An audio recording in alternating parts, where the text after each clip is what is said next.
అందరికీ నమస్కారం అండి. ఈసారి వీడియోలో 1955 సంవత్సరపు ఇండస్ట్రీ హిట్ బ్లాక్ బస్టర్ చిత్రం 'రోజులు మారాయి' ఈ చిత్రం గురించి మాట్లాడుకుందామండి. ఈ చిత్రం ఏప్రిల్ 14, 1955న విడుదలైందండి. ఈ చిత్రం సారథి ఫిలిమ్స్ బ్యానర్ మీద వచ్చింది. 'రోజులు మారాయి' షౌకార్ జానక్ గారు, అక్కినేని నాగేశ్వరరావు గారి పక్కన కథానాయిక. నిర్మాణ సంస్థ చెప్పుకున్నాం కదా, సారథి ఫిలిమ్స్. సివిఆర్ ప్రసాద్ గారు నిర్మాత, రామకృష్ణారావు గారు సమర్పకులు. దర్శకుడు తాపి చాణక్య, సంగీత దర్శకత్వం మాస్టర్ వేణు, ఛాయాగ్రహణం కమల్ ఘోష్. ముందే చెప్పుకున్నట్టు ఈ చిత్రం ఆ ఏడాది బ్లాక్ బస్టర్ ఇండస్ట్రీ హిట్గా నిలిచింది. 3 కేంద్రాల్లో రజతోత్సవం చేసుకుంది. సద్దినోత్సవం 9 కేంద్రాల పైన అన్నది మన విఎంఆర్ గారు చెప్తే బాగుంటుంది. 3 కేంద్రాల్లో రజతోత్సవం చేసుకున్నట్టు పేపర్ ప్రకటన మట్టుకు ఉన్నదండి. అది సంగతి. ఈ చిత్రానికి కథ, మాటలు కొండేటి లక్ష్మీనారాయణ గారు ఇచ్చారండి. అవండి ముఖ్య విశేషాలు. తర్వాత కథలోని పాత్రలు, పాత్రధారులు గురించి మాట్లాడుకుంటే, వేణు అంటే కథానాయకుడి పాత్ర పేరు. అది అక్కినేని నాగేశ్వరరావు గారు పోషించారు. రాధ అంటే వేణు భార్యగా షౌకార్ జానక్ గారు నటించారు. వేణు తండ్రి కోటయ్యగా పెరుమాళ్ గారు నటించారు. వేణు తల్లిగా హేమలత గారు నటించారు. అలాగే ఆ ఊర్లో ఉన్న మోతుబరి సాగరయ్య, ఆ పాత్రను సిఎస్ఆర్ ఆంజనేయులు గారు పోషించారు. సాగరయ్య పక్కనే ఉండే పోలయ్య ఒక రౌడీ పాత్రలో రేలం గారు కనిపిస్తారు. కరణం సాంబయ్యగా సాగరయ్య పక్కనే ఉండే ఆయన, ఆ పాత్రలో రమణారెడ్డి గారు కనిపిస్తారు. ఇంకో విశేషం ఈ చిత్రానికి చెప్పుకోవాల్సింది ముఖ్యంగా, ఒక నర్తకి పాత్రలో వైదా రెహమాన్ గారు మొట్టమొదటిసారిగా తెలుగు చిత్ర పరిశ్రమకే కాదు, భారత చలనచిత్ర పరిశ్రమకే పరిచయం అయ్యారు ఈ చిత్రంతో. అది కూడా 'రోజులు మారాయి' చిత్ర విశేషం. ఇది స్థూలంగా పాత్రలు, పాత్రధారుల గురించిన విశేషాలు. చిత్ర కథలోకి వెళ్తేను, ఈ సాగరయ్య ఉన్నాడు కదా, అతను అధిక పంటలు పండించే పథకం తీసుకుంటాడు. 200 ఎకరాలున్న భూమిని అక్రమంగా కౌలుకిచ్చి రైతుల వద్ద నుండి ధాన్యాన్ని దోచుకుంటూ ఉంటాడనమాట. అలా ఉన్నప్పుడు ఇతనికి ఆ అక్రమ దీంట్లో సహాయపడేవాడు పోలయ్య, కరణం సాంబయ్య.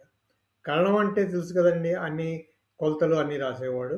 ఈ పోలయ్య అనే పాత్ర ఒక రౌడీ లాంటి పాత్ర అనమాట. ఆ రౌడీ పాత్ర రాధ వెనకాట్ల పడుతూ ఉంటుంది. కానీ రాధ వేణుని ప్రేమిస్తుంది అనమాట. వేణు రాధల పెళ్లి కూడా జరుగుతుంది. ఆ వేణు తండ్రి కోటయ్య పండించిన బంజరు భూమిలోని పంటలో సగం పంటని సాగరయ్య బలవంతం మీద పాలేరు అంటే పోలయ్యకు వచ్చేటట్టు చూస్తాడనమాట. అది అన్యాయమని కొడుకు వాదిస్తే, కోటయ్య ఎందుకులే అందరితో సాగరయ్యని ఎదిరించి బతకలేమంటాడు. కానీ కొడుకు వేణు ఊరి జనాలతో అందరినీ కలుపుకొని ఎదిరించి సాగరయ్యకి ఎలా బుద్ధి చెప్పాడు అన్నది మిగతా సినిమా అన్నమాట. ఒక విధంగా ఉమ్మడి వ్యవసాయం అనేదాన్ని కూడా ఈ చిత్రంలో చూపిస్తారండి. ఆ రోజుల్లో అప్పుడే ఉమ్మడి వ్యవసాయం కూడా వస్తున్నది. అందుకని అది కూడా కొంచెం తీసుకొని చూపిస్తారు. అందుకే చిత్రానికి పేరు కూడా 'రోజులు మారాయి' అని పెట్టినట్టున్నారు. ఎందుకంటే భూస్వాముల దగ్గర నుంచి పోయి మెల్లిగా అందరూ కలిసి పంట పండించే రోజులు వచ్చాయని అనమాట. ఆ తర్వాత ఈ చిత్రాన్ని తమిళంలో కూడా తీశారు మొదటి సంవత్సరం. మా అది కూడా వచ్చిందండి. తమిళంలో కూడా వచ్చింది ఈ చిత్రం. అవి ఈ చిత్రం గురించిన సూక్ష్మంగా కథ విశేషాలు. ఇకపోతే ఈ చిత్రంలోని మనం అనుకున్నట్టే ఇది వైదారమణ్ గారి మొట్టమొదటి చిత్రం అన్నాం కదా, దాంట్లో ఒక పాట మాస్టర్ వేణు గారు సంగీతం కూర్చుని ఈ పాట కొసరాజు గారు రాశారు. చాలా బాగా ఫేమస్ అయింది.